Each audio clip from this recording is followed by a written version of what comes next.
So, you want to make some clones? Well, I do have to warn you that actually no human clones have ever been made, as far as we're aware. The closest thing that has happened is 3 babies were born in 2019 that had their genomes edited, which was a very controversial thing, and all people involved were arrested. So, yeah, today I'm going to show you the next best thing to cloning a human.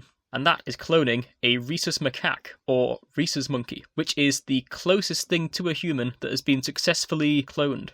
So, Retro, the rhesus macaque, was born in 2022 in China, and Retro was the first fully cloned rhesus macaque to be born. And you might be thinking, it's just some monkey, look at it, but rhesus macaques are actually pretty special because they are physiologically quite similar to humans and are like the go-to monkey to test stuff on. So like they tested COVID vaccines on these monkeys. So yeah, that is why this is a pretty significant development. And I'm going to show you how they did it. Step 1. Get a rhesus macaque and take an egg cell out of one of its ovaries. So like you put it under anaesthetic and then you have the ultrasound thing on and you're feeling around there with a needle trying to get the egg. So you get the egg, that's good. Then what you need to do is from a different rhesus macaque, this is the one that you're trying to clone, you want to take a bit of skin off it. And from that piece of skin, under a microscope, again using a needle and like a suction pipette to keep it in place, you take a skin cell out of that mass of skin. There's lots of skin cells there, so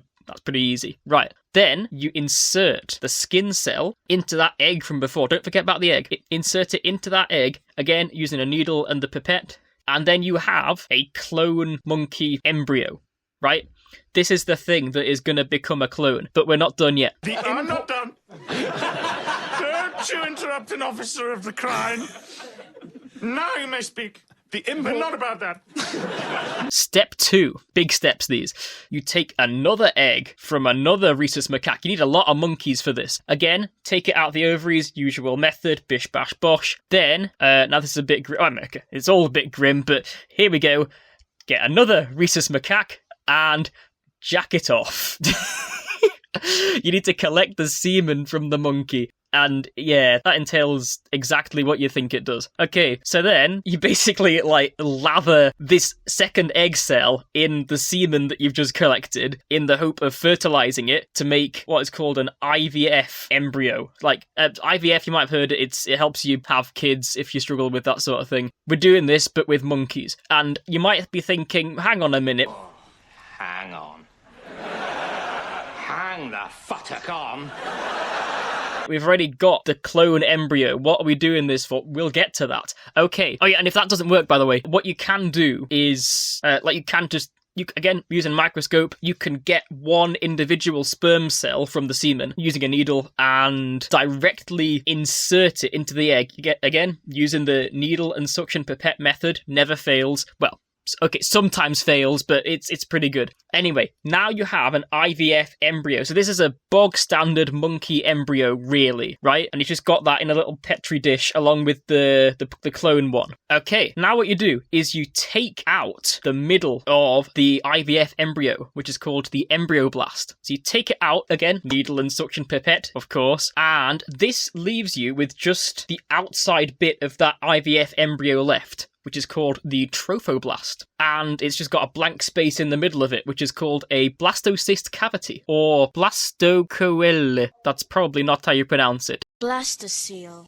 Okay, moving on to step 3. Now, what you're going to do is you're going to take the embryoblast of the clone embryo. Yep, we've still got that. Right, and you take that out of the embryo using the needle and pipette method to get that out of there. Then, now you'll never guess this, what you do is you put that inside the blastocyst cavity of the now blank IVF embryo using the needle and suction pipette method. So you're putting the middle from one of these embryos into the other. So now what you've got is you've got a clone embryo, but with the outer layer of an IVF embryo. And you might be thinking, didn't it have a perfectly good outer layer before? Well, no, actually not. They found that they often have trouble with these outer layers, which are very important, by the way. They are responsible for creating the placenta, right? So that is what provides all the nutrients to the developing fetus. So that's pretty important that they get that part right. And they found that they have a much greater success rate with the outer layer from IVF pregnancies. So they've just sort of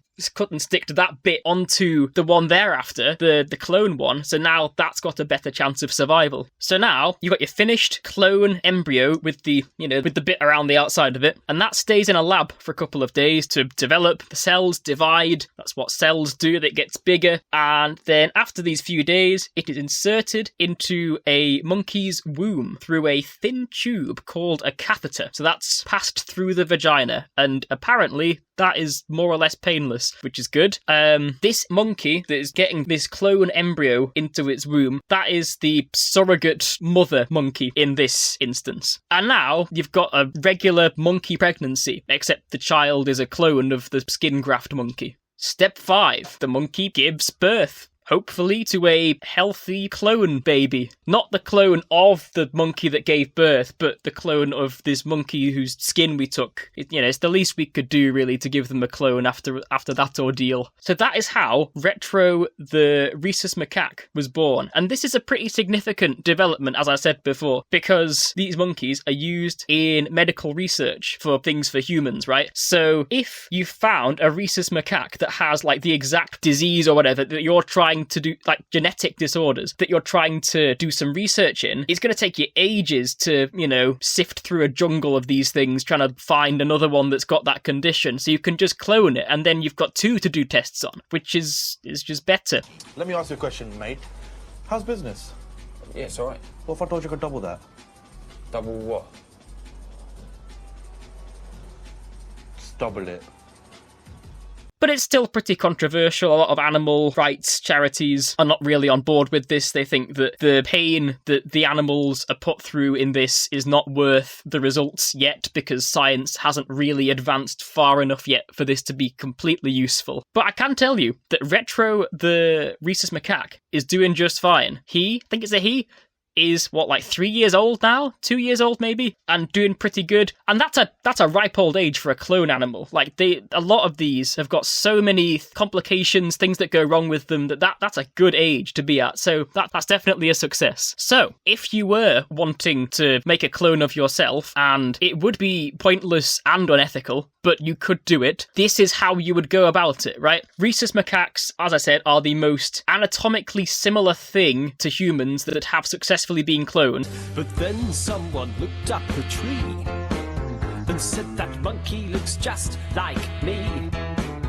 So presumably, you'd do it like this. That being said, the birth of Retro was still a statistically pretty unlikely thing, so it's going to take a lot of attempts, most likely, if you're going to try and clone a human. And there could well be some problems that we just don't know about yet when you're trying to clone a human. As I said, there are no documented cases of this actually happening. I mean, if I had tried to clone myself, I don't think I would be owning up to that. Not that I have, but, it is illegal and everything. People get arrested for cloning sheep still, so it's still very controversial science. No one's quite sure where we should all stand on this.